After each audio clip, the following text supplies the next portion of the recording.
Hello विद्यार्थियों, आज के क्लास में हम लोग रेडॉक्स रिएक्शन पढ़ेंगे। रेडॉक्स रिएक्शन का कुछ क्लास हम लोग पहले पढ़ चुके हैं। नहीं, अब हम लोग का जो बचा हुआ क्लास है उन क्लास को हम लोग आगे बढ़ा रहे हैं। ठीक है, तो रेडॉक्स रिएक्शन लोग शुरू करते हैं। ठीक है, चलो देखा जाए। रेडॉक्स रिएक्शन में अगला टॉपिक जो हम लोग को पढ़ना है वो दिया हुआ है कि संयोजकता तथा ऑक्सीकरण संख्या में अंतर। ठीक है, संयोजकता यानी वैलेंसी तथा ऑक्सीडेशन नंबर जो है उसमें क्या डिफरेंस है। नहीं, जनरली देखा जाए तो वैलेंसी और ऑक्सीडेशन नंबर जो है वो बहुत सारे केस में सेम होते हैं। यानी बहुत सारे आइटम ऐसे होते हैं जिनका जो वैलेंसी होता है वही ऑक्सीडेशन नंबर होता है, ध्यान रखना है। फिर भी उसमें कुछ चेंजिंग है, उसमें कुछ अंतर है, कुछ डिफरेंस है। वो क्या डिफरेंस है, उन डिफरेंस के बारे में हम लोग को आज पढ़ना है। ठीक है, तो मैंने एक तरफ लिखा हुआ है वैलेंसी, यहाँ पर आप देख सकते हो, और एक तरफ मैंने लिखा है यहाँ पर ऑक्सीडेशन नंबर। नहीं, एक तरफ आपका वैलेंसी है और एक तरफ आपका ऑक्सीडेशन नंबर है। चलो वैलेंसी के बारे में क्या लिख रहा है, पहला पॉइंट हम पढ़ते हैं। लिखा हुआ है किसी तत्व की संयोजकता उससे बनने वाले आबंधों की संख्या को बताती है। सही बात है भाई। नहीं, किसी भी तत्व का जो वैलेंसी, किसी भी तत्व का जितना वैलेंसी होता है वह तत्व उतने ही बॉन्ड का निर्माण करता है। नहीं, ध्यान रखना है, यानी कि वैलेंसी बराबर होता है नंबर ऑफ बॉन्ड्स के। वैलेंसी बराबर होता है नंबर ऑफ बॉन्ड्स के, ध्यान रखना है। ठीक है, यानी कोई भी एटम उतना ही बॉन्ड बनाता है, कोई भी एटम उतना ही बॉन्ड बनाता है जितनी उसकी वैलेंसी होती है। ध्यान रखना है। नहीं, तो ये हम लोग को ध्यान रखना होगा। ठीक, जैसे आप जानते हो अगर हम ऑक्सीजन की बात करें तो ऑक्सीजन का वैलेंसी कितना होता है, 2। तो ऑक्सीजन बॉन्ड भी कितना बनाता है, 2। नहीं, ध्यान रखना है। अगर हम ऑक्सीजन की बात करते हैं तो ऑक्सीजन की जो वैलेंसी होती है वो कितनी होती है बाबू, 2। तो इसीलिए ऑक्सीजन जो है वो आपका बॉन्ड भी कितना बनाता है, तो ऑक्सीजन आपका बॉन्ड भी बनाता है 2। ध्यान रखना है। ठीक है, तो ये हम लोग को ध्यान रखना होगा। ठीक है, तो ऑक्सीजन 2 बॉन्ड बनाता है। जैसे आप एग्जाम्पल सकते हो, H2O का हम लोग एग्जाम्पल लेते हैं। अगर हम लोग H2O का एग्जाम्पल लेते हैं तो H2O में आप ऑक्सीजन को ले लो, इधर भी एक हाइड्रोजन, नहीं, और इधर भी आपका एक हाइड्रोजन यहाँ पे जुड़ गया। तो ऑक्सीजन के पास देख लो कितने बॉन्ड है, एक इधर दिख रहा है और एक इधर दिख रहा है, तो 2 बॉन्ड इसके पास प्रेजेंट है। ठीक है, ध्यान रखना है। चलो अगला ऑक्सीडेशन नंबर केस में क्या लिखा है वो पढ़ो। ऑक्सीडेशन नंबर किसी यौगिक में उपस्थित परमाणु पर उपस्थित आवेश को दर्शाती है। यानी कोई भी यौगिक आपको अगर दिया हुआ है, ध्यान रख लो, ऑक्सीडेशन नंबर किसी यौगिक में उपस्थित परमाणु पर उपस्थित आवेश को दर्शाती है। ध्यान रखना है। ठीक है, जैसे एग्जांपल के लिए मान लो आप NaCl लेते हो, तो NaCl को जब आप तोड़ते हो तो तोड़ने पे कैसे टूटता है, ये आपका टूटता है Na प्लस और Cl माइनस में टूटता है। नहीं, अब इस पर जो चार्ज है तो यहाँ पर पूछता है कि ऑक्सीडेशन नंबर ऑफ सोडियम कितना होगा, ऑक्सीडेशन नंबर ऑफ सोडियम कितना होगा, तो हम लोग क्या बोलेंगे, +1।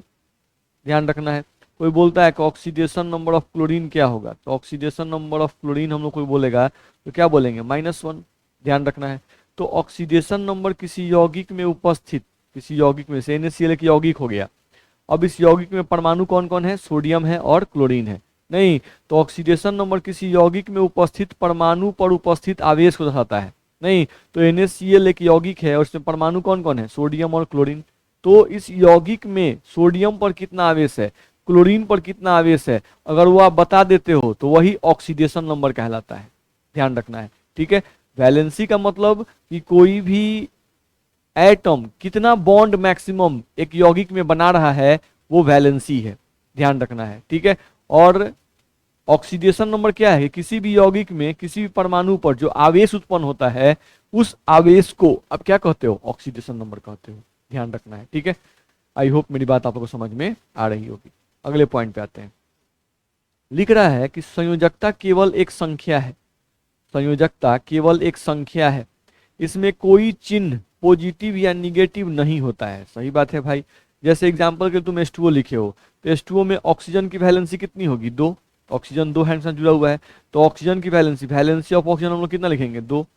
और वही वैलेंसी ऑफ हाइड्रोजन, तो एक हाइड्रोजन कितना बॉन्ड बनाता है, एक बॉन्ड, तो वैलेंसी ऑफ हाइड्रोजन कितना होगा, 1।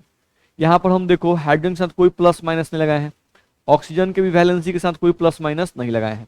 यानी वैलेंसी सिंपल एक नंबर है, केवल एक संख्या है, इसमें हम लोग कोई प्लस और माइनस का यूज नहीं करते हैं।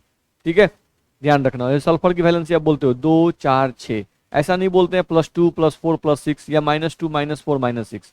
वैलेंसी सिर्फ एक संख्या है, उसको कोई चिन्ह के साथ हम लोग नहीं बोलते हैं या नहीं दर्शाते हैं, ध्यान रखना है। जबकि किसी तत्व का ऑक्सीडेशन नंबर धनात्मक या ऋणात्मक हो सकता है।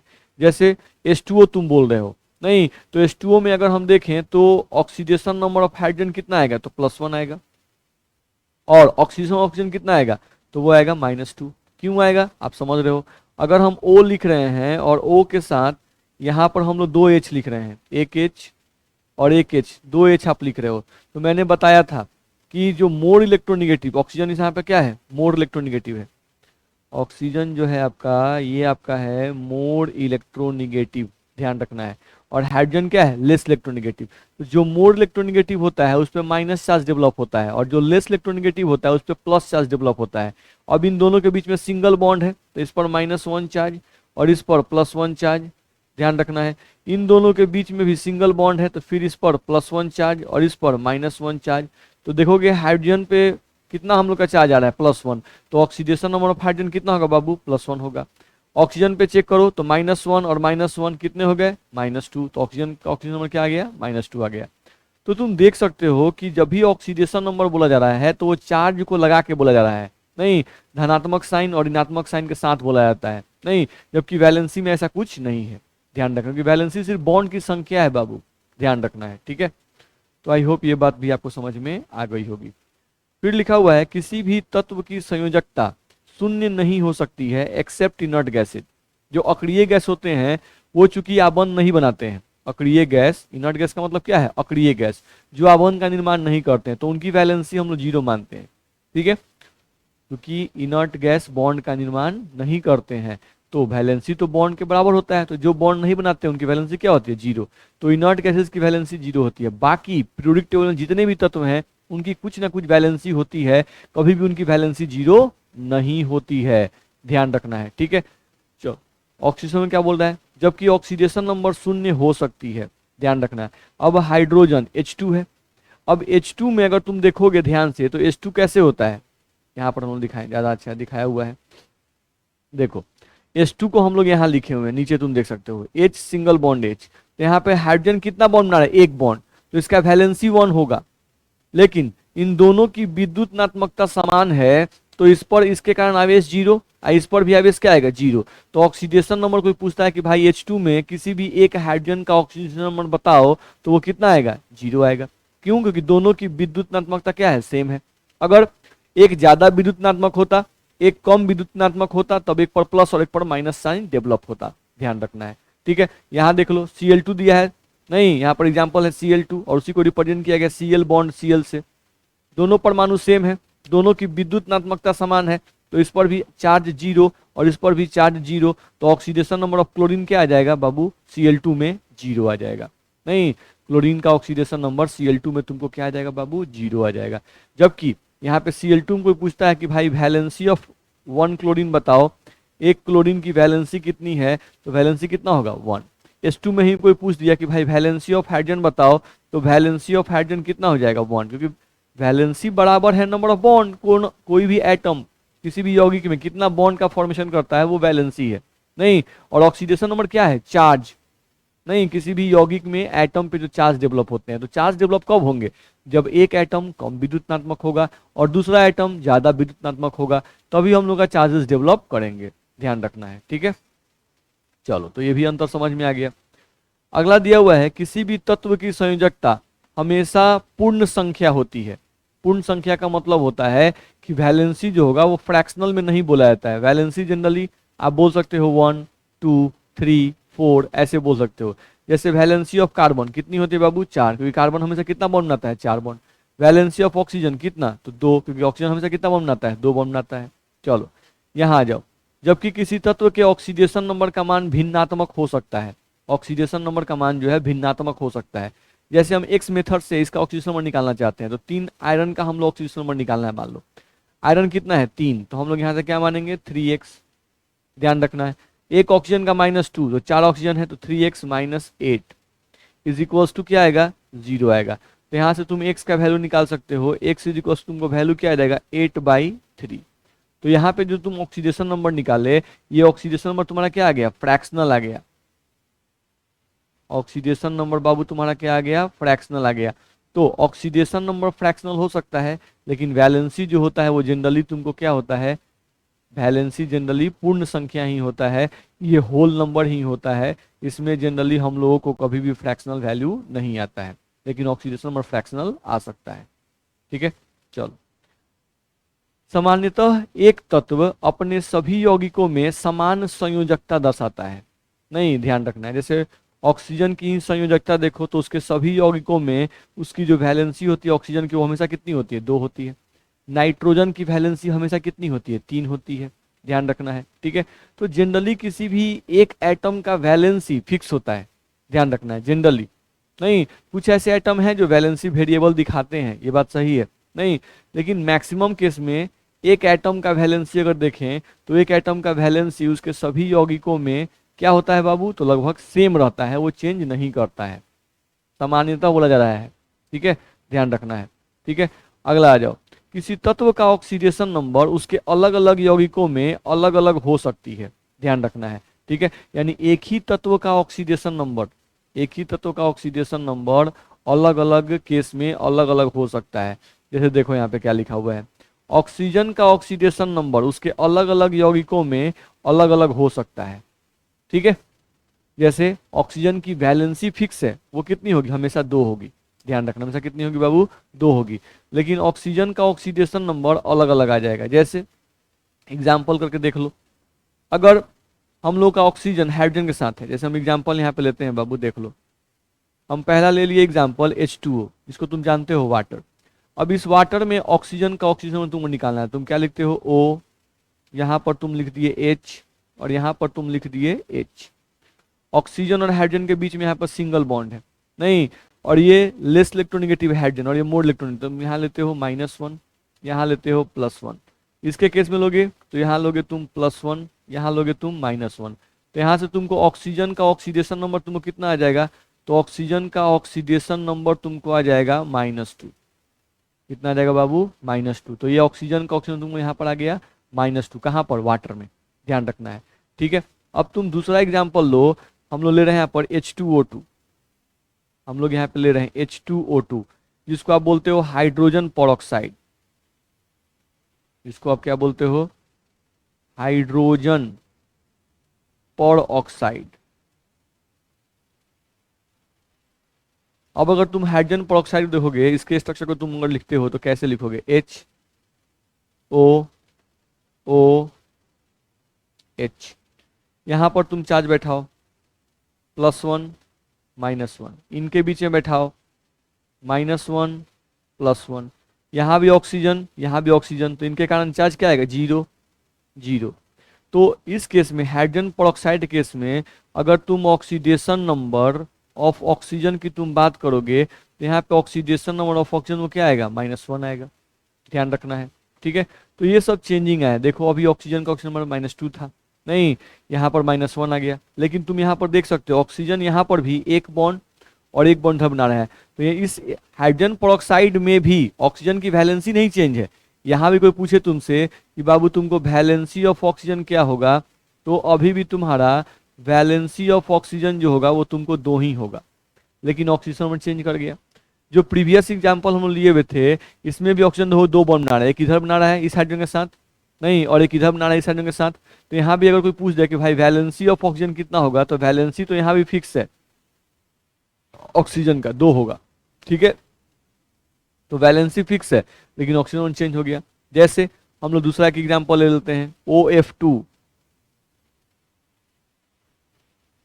OF2 ले लो, नहीं, तो OF2 को तुम फिगर जब बनाओगे तो मान लो हम इसका फिगर बना दिए OF, और यहाँ पर हम लोग F बना दिए।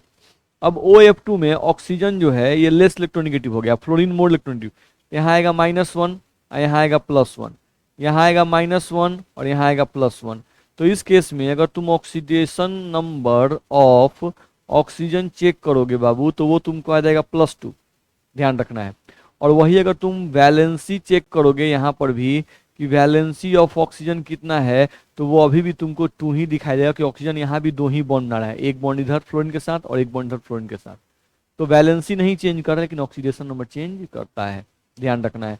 तो वही ये बोल रहा है कि किसी भी एक एटम का ऑक्सीडेशन नंबर जो है वो अलग अलग यौगिक में अलग अलग हो सकता है, लेकिन वैलेंसी जनरली क्या होता है, फिक्स रहता है। ठीक है, तो आई होप मेरी बात आपको समझ में आ गई होगी। अगले पॉइंट पे आइए। अगला पॉइंट दे रहा है कि reason of fractional oxidation state, नहीं भिन्नात्मक ऑक्सीकरण संख्या जो आ जाती है, नहीं उसका क्या कारण है। जैसे किसी का ऑक्सीडेशन नंबर अभी हम निकाले थे 8/3 आ जा रहा है, नहीं किसी का मान लो 4/3 आ जा रहा है। फ्रैक्शन में ऑक्सीडेशन स्टेट आने का कारण क्या है, नहीं वैलेंसी जनरली फ्रैक्शन में नहीं आता है, नहीं लेकिन तुमको ऑक्सीडेशन नंबर फ्रैक्शन में आता है, तो इसका फ्रैक्शन में आने का क्या कारण है वो तुमको बताया जा रहा है। चलो तो पहले इसको पढ़ लो, लाइन को क्या लिखा हुआ है बाबू, देख लो। लिख रहा है कि जब किसी यौगिक में किसी परमाणु की संख्या एक से ज्यादा हो, जब किसी यौगिक में किसी परमाणु की संख्या एक से ज्यादा हो, जैसे C3O2 देख लो एक यौगिक है और इसमें क्या है कि एक परमाणु है कार्बन जिसकी संख्या क्या है, एक से ज्यादा है। ठीक है, चलो जब किसी यौगिक में किसी परमाणु की संख्या एक से क्या हो, ज्यादा हो, तथा उस परमाणु का ऑक्सीडेशन नंबर एक से ज्यादा प्रकार का हो, नहीं यानी जो कार्बन है इसमें, इस कार्बन का ऑक्सीडेशन नंबर एक से ज्यादा प्रकार का हो इस यौगिक में, ठीक है, तो उस परमाणु का एवरेज ऑक्सीडेशन नंबर निकाला जाता है। तो उस केस में हम लोग क्या करते हैं, परमाणु का एवरेज ऑक्सीडेशन नंबर निकाले जाते हैं जब ऑक्सीडेशन नंबर एक से ज्यादा प्रकार का होता है। तो नहीं तो वो एवरेज ऑक्सीडेशन नंबर जब निकालोगे तो वो फ्रैक्शनल भी हो सकता है, लिखा हुआ है। ठीक है, यहाँ लिखा हुआ है, तुम पढ़ सकते हो कि तथा उस परमाणु का ऑक्सीडेशन नंबर एक से ज्यादा प्रकार का हो तो उस परमाणु का एवरेज ऑक्सीडेशन नंबर निकाला जाता है, जो कि फ्रैक्शनल भी हो सकता है। जैसे C3O2 हम लिख दिए, तो C3O2 का प्लस स्ट्रक्चर लिखो, 3 कार्बन है, 1 कार्बन 2 कार्बन 3 कार्बन और 2 ऑक्सीजन है, तो 1 ऑक्सीजन 2 ऑक्सीजन, 1 ऑक्सीजन 2 बॉन्ड बनाता है तो हम 2 बॉन्ड बना दिए, 1 ऑक्सीजन 2 बॉन्ड बनाता है तो हम 2 बॉन्ड बना दिए। नहीं अब कार्बन 4 बॉन्ड बनाता है, 2 बॉन्ड यहाँ बना चुका है, 2 और यहाँ बना लेगा। नहीं ये कार्बन भी 2 बॉन्ड ऑक्सीजन के साथ बना चुका है तो यहाँ 2 और बना लेगा। तो ये हो गया C3O2 का स्ट्रक्चर। चलो अब ऑक्सीजन और कार्बन में तुम चेक करोगे तो ऑक्सीजन की विद्युतनात्मकता जो है, ऑक्सीजन की जो विद्युतनात्मकता है वो ज्यादा होती है और कार्बन की विद्युतनात्मकता कम होती है। चलो इन दोनों के बीच में डबल बॉन्ड चार्ज है, तो डबल बॉन्ड चार्ज है तो इस पर चार्ज डेवलप होगा -2 और इस पर चार्ज डेवलप होगा +2, ध्यान रखना है। ठीक है, अब यहाँ आ जाओ, ये भी कार्बन है और ये भी कार्बन है, दोनों ही कार्बन है तो इन पे चार्ज आएगा 0 और इन पर भी चार्ज आएगा 0। अब यहाँ आ जाओ फिर कार्बन कार्बन, तो इन पे भी चार्ज 0 और इन पे भी चार्ज 0, इस बॉन्ड के कारण कोई चार्ज डेवलप नहीं करेगा। फिर तुम इधर आ जाओ, तो इस कार्बन पर तुम देखोगे तो ये कार्बन और ऑक्सीजन में डबल बॉन्ड है तो इस पे आ जाएगा तुमको -2 और इस पर तुमको आ जाएगा +2। तो देखो यहाँ पर 3 कार्बन है, इस कार्बन का तुम ऑक्सीडेशन नंबर अगर चेक करोगे तो इसका ऑक्सीडेशन नंबर 2 और +0 तो तुमको क्या आ जाएगा, +2 आएगा। इस कार्बन का देखो 0 + 0 तो इसका तुमको क्या आ गया बाबू, 0 आ गया। इसका देखो 2 + 0 तो इसका तुमको क्या आ गया, 2 आ गया। नहीं तो तुम देख सकते हो यहाँ पर तुमको क्या दिखाई दे रहा है कि इसमें 3 कार्बन है, नहीं 3 कार्बन है, नहीं एक ही यौगिक में एक परमाणु की संख्या, किसी एक परमाणु की संख्या क्या है, एक से ज्यादा है और इनका ऑक्सीडेशन नंबर अलग अलग है। देखो एक का +2 आ गया, एक का 0 आ गया और एक का +2 आ गया।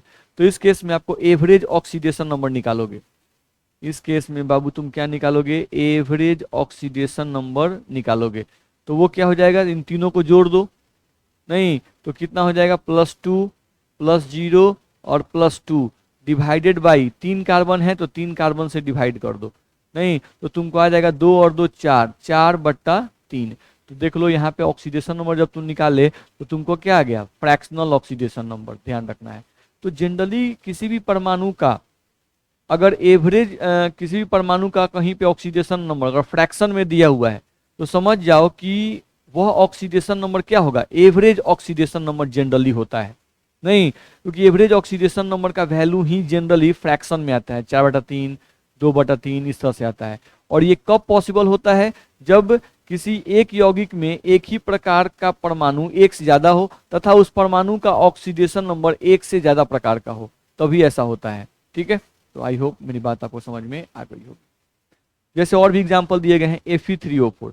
अब यहाँ पे तुम अगर एक्स मेथड से निकालोगे तो क्या निकालोगे 3x, और यहाँ पे ऑक्सीजन का -2 होता है तो 4 ऑक्सीजन का -8, 3x - 8 इज इक्वल टू 0। तो यहाँ से तुमको x का वैल्यू निकालोगे तो x इज इक्वल टू तुमको क्या आ जाएगा 8/3। नहीं, तो यहाँ भी तुमको वैल्यू जो आया वो क्या आ गया, फ्रैक्शनल वैल्यू आ गया।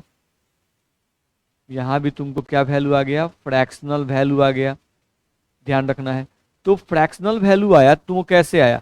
अब Fe3O4 को तुम अलग अलग भी निकाल सकते हो। देखो Fe3O4 जो कंपाउंड है जनरली दो ऑक्साइड्स को मिला के बना हुआ है, फेरस ऑक्साइड और फेरिक ऑक्साइड, Fe2O3 इस तरह से बना हुआ है।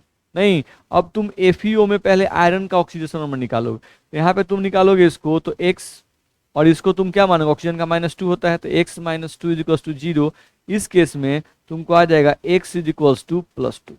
ठीक है, फिर से ध्यान दो, मैंने कहा कि Fe3O4 दो आयरन ऑक्साइड को मिला के बना हुआ है, FeO और Fe2O3। इन दोनों जोड़ के देख लो, Fe एक यहाँ पर दिख रहा है, 2 यहाँ पे दिख रहा है, तो 2 और 1 3, तो यहाँ 3 दिख रहा होगा।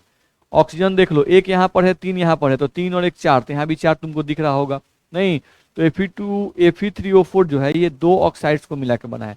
चलो, तो हम इसमें आयरन ऑक्सीजन निकाल दिए, कितना आ गया +2 आ गया। इसमें निकाल देखो अब, तो कितना आएगा 2x, और माइनस ऑक्सीजन का -2 होता है तो 3 ऑक्सीजन का -6 इज इक्वल टू 0। तो यहाँ से तुमको आ जाएगा x इज इक्वल टू 6/2, जो कि तुमको आ जाएगा 3।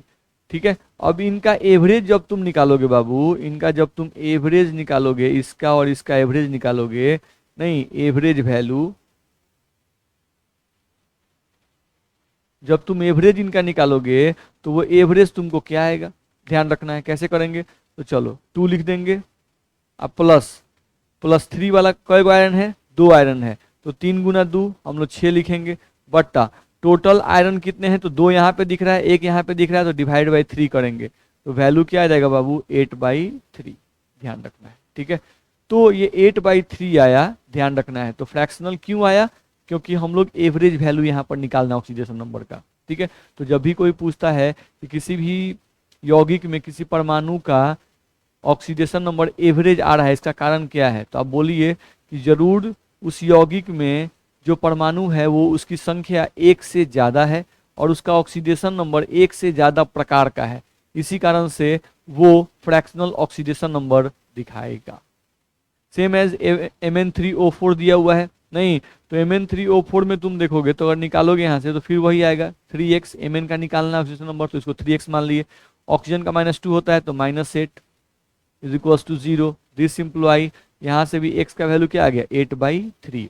नहीं, तो Mn3O4 भी जो है ये दो ऑक्साइड्स को मिला के बनता है, ध्यान रखना है। ये भी हम लोग का दो ऑक्साइड्स को मिला के बनता है, एक MnO और एक हम लोग का Mn2O3, ध्यान रखना। अब इन दोनों को तुम जोड़ के देख लो, Mn एक यहाँ दिख रहा है, 2 यहाँ दिख रहा है, तो 2 और 1 3 तुमको हो गया, ध्यान रखना। और ऑक्सीजन 1 यहाँ पर है और 3 यहाँ पे, 4 हो गया। अब इस केस में जब तुम निकालोगे, नहीं तो x - 2 इज इक्वल टू 0, तो x इज इक्वल टू क्या आएगा +2। MnO केस में Mn का ऑक्सीजन +2 आ गया। इस केस में निकालोगे तुमको क्या आएगा, फिर वही 2x - 6 इज इक्वल टू 0, तो x इज इक्वल टू तुमको 6/2 आएगा, जिसका वैल्यू तुमको क्या आ जाएगा 3 आ जाएगा। अब यहाँ पर जब तुम निकालोगे, यहाँ पर जब तुम निकालोगे, नहीं तो तुमको वैल्यू कितना हो जाएगा, जब तुम एवरेज वैल्यू निकालोगे, फिर से यहाँ पर फिर से जब तुम यहाँ एवरेज वैल्यू निकालोगे तो एवरेज वैल्यू कैसे निकलेगा हम लोग का, Mn+2 वाला कितना है 1, तो हम लिखेंगे 2 × 1, प्लस 3 वाला कितना है, तो 3 वाला का संख्या कितना है 2 है, तो लिखेंगे 3 × 2 डिवाइड बाई टोटल Mn कितने हैं, तो 3 है। तो इस तरह से हम लोग और सॉल्व करेंगे तो वैल्यू आ जाएगा 8/3। ठीक है, तो आई होप मेरी बात आपको समझ में आ गई होगी। चलो अगला हम लोग को इसमें दिया हुआ है ऑक्सीडेशन नंबर एंड नोमेनक्लेचर। बहुत इजी चीज है, ऐसे ही नहीं थोड़ा बकवास टाइप का लगता है, लेकिन देख लिया जाए। यहाँ लिख रहा है कि ऑक्सीडेशन नंबर के आधार पर यौगिकों के नामकरण के बारे में सबसे पहले एल्फ्रेड स्टॉक नामक रसायन शास्त्री ने बताया, इसलिए इसे स्टॉक नोटेशन भी कहा जाता है। क्या बोल रहा है कि ऑक्सीडेशन नंबर के आधार पर यौगिकों के नामकरण के बारे में, नहीं ऑक्सीडेशन नंबर के आधार पर यौगिकों के नामकरण के बारे में सबसे पहले, ठीक है, इसने बताया था एल्फ्रेड स्ट्रॉक। ऑक्सीडेशन नंबर के आधार पर ध्यान रखना यौगिकों का नाम एल्फ्रेड स्टॉक नामक ने बताया था, इसलिए इसे स्टॉक नोटेशन भी कहते हैं। यह नामकरण वैसे धातुओं, ध्यान रखना है धातुओं के इसमें बात लागू होता है, यह नामकरण वैसे धातुओं के यौगिकों के लिए परिभाषित है जिनमें धातु वेरिएबल ऑक्सीडेशन स्टेट दिखाते हैं। ठीक है, चलो आगे बढ़ जाओ। अब जैसे यहाँ कंपाउंड तुमको दिया हुआ है Cu2Cl2 cuprous chloride, Cu2Cl2 cuprous chloride तुमको दिया हुआ है नहीं, तो क्यूप्रस क्लोराइड अगर दिया हुआ है तो इसमें तुम देख सकते हो कि कॉपर का जो ऑक्सीडेशन नंबर है अगर तुम निकालोगे तो 1 आएगा। तो स्टॉक साहब कहते हैं कि इस कंपाउंड को आप ऐसे रिप्रेजेंट कर सकते हो, देख लो Cu2 1Cl2। तो यहाँ पर जो 1 रिप्रेजेंट हुआ है ये क्या रिप्रेजेंट करता है, ये रिप्रेजेंट करता है ऑक्सीडेशन नंबर ऑफ कॉपर को, ऑक्सीडेशन नंबर ऑफ कॉपर को। Cu2Cl2 में तुम यहाँ निकाल के देख सकते हो, हम यहाँ निकाल देते हैं, देख लो Cu2Cl2, तो तुम इसको क्या मानोगे 2x, क्लोरीन का कितना होता है -1, तो 2 क्लोरीन का क्या होगा -2 इज इक्वल्स टू क्या आएगा 0। तो यहाँ से दिस इम्प्लॉई जब तुम निकालोगे x इज इक्वल्स टू, तो तुमको वैल्यू आ जाएगा 2/2, जो कि कट के तुमको वैल्यू कितना आ जाएगा 1, ध्यान रखना है।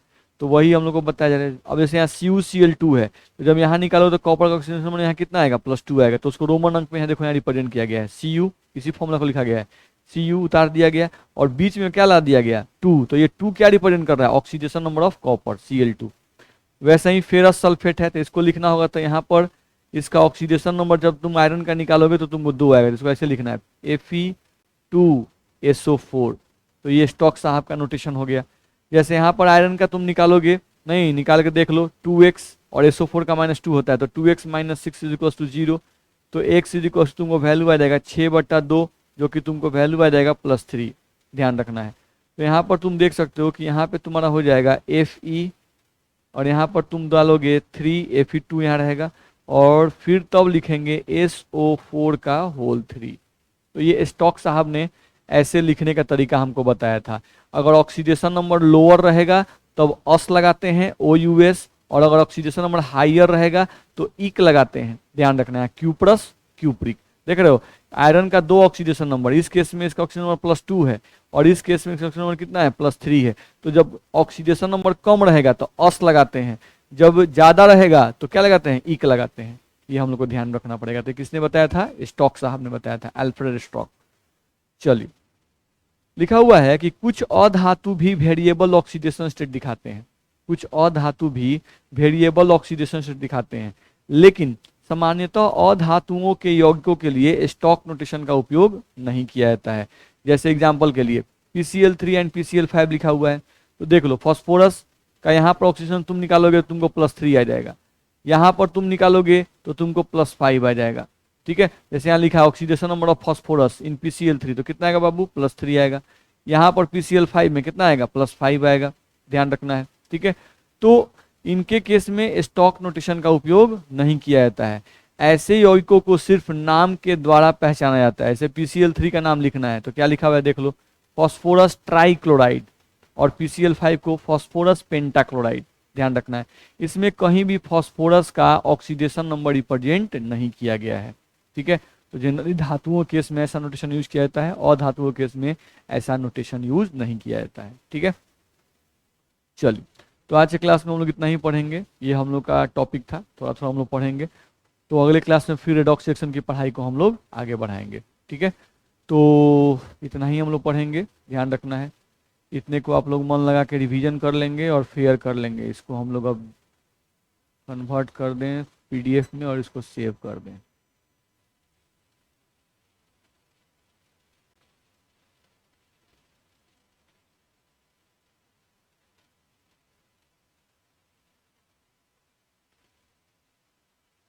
चलिए।